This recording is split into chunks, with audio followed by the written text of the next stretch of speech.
Herkese merhaba, kanalıma hoş geldiniz. Yepyeni bir video ile yine sizlerleyiz. Kanal 7 ekranlarının sevilen günlük dizilerinden olan Kan Çiçekleri dizisinin karizmatik ve yakışıklı oyuncusu Bariş Baktaş'tan yepyeni görüntüler geldi.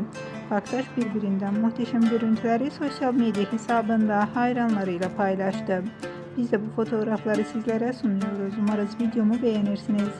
Değerli takipçiler, videomu beğenmeyi, kanalıma abone olup bize destek olmayı lütfen unutmayın. Bir sonraki videoda görüşmek üzere. Hoşça kalın.